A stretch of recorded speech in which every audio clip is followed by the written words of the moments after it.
ಅಮೆರಿಕದ ಸೈನಿಕರನ್ನು ಇರಾನ್ ಹತ್ಯೆಗೈದರೂ ಮತ್ತೆ ಸೇನಾ ಕಾರ್ಯಾಚರಣೆ ಆರಂಭಿಸಲು ಅದು ಕಾರಣವಾಗಲಿದೆ ಎಂದು ಅಮೆರಿಕ ಅಧ್ಯಕ್ಷ ಡೊನಾಲ್ಡ್ ಟ್ರಂಪ್ ಎಚ್ಚರಿಕೆ ನೀಡಿದ್ದಾರೆ. ಶ್ವೇತಭವನದಲ್ಲಿ ಮಾತನಾಡಿದ ಅವರು, ಇರಾನ್ನ ಸೇನಾ ಸಾಮರ್ಥ್ಯ, ನೌಕಾಪಡೆ, ವಾಯುಪಡೆ ಹಾಗೂ ನಾಯಕತ್ವವನ್ನು ಅಮೆರಿಕ ಈಗಾಗಲೇ ತೀವ್ರವಾಗಿ ದುರ್ಬಲಗೊಳಿಸಿದೆ ಎಂದು ಹೇಳಿದ್ದಾರೆ.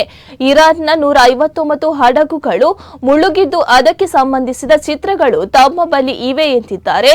ಇದರ ನಡುವೆ ಇರಾನ್ ವಿರುದ್ಧ ಮುಂದಿನ ಸೇನಾ ಕ್ರಮಕ್ಕೆ ಕಾಂಗ್ರೆಸ್ ಅನುಮತಿ ಕಡ್ಡಾಯಗೊಳಿಸುವ ನಿರ್ಣಯವನ್ನು ಅಮೆರಿಕ ಪ್ರತಿನಿಧಿಗಳ ಸಭೆ 208 ಮತಗಳ ಅಂತರದಲ್ಲಿ ಅಂಗೀಕರಿಸಿದೆ.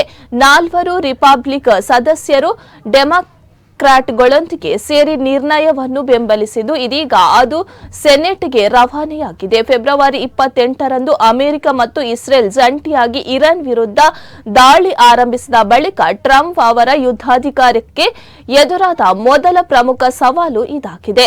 ಆದರೆ ಸೆನೆಟ್ನಲ್ಲೂ ನಿರ್ಣಯ ಅಂಗೀಕರಣಗೊಂಡರೆ ಟ್ರಂಪ್ ವಿಟೋ ಹಾಕುವ ಸಾಧ್ಯತೆ ಇದೆ. ನಿರ್ಣಯವನ್ನು ಅರ್ಥಹೀನ ಎಂದು ಟೀಕಿಸಿರುವುದು ಟ್ರಂಪ್ ತಮ್ಮ ಯುದ್ಧಾಧಿಕಾರಿಯನ್ನು ಮಿತಿಗೊಳಿಸುವ ಪ್ರಯತ್ನ ದೇಶಭಕ್ತಿ ಇಲ್ಲದೆ ನಡೆ ಎಂದು ಆರೋಪಿಸಿದ್ದಾರೆ. ಜೊತೆಗೆ ಡೆಮೊಕ್ರಾಟ್ಗಳನ್ನು ಟೀಕಿಸಿದ ಅವರು ನಿರ್ಣಯ ಬೆಂಬಲಿಸಿದ 4 ರಿಪಬ್ಲಿಕ್ ಸದಸ್ಯರನ್ನು ಪ್ರಚಾರ ಪ್ರಿಯರು ಎಂದು ಕರೆದಿದ್ದಾರೆ.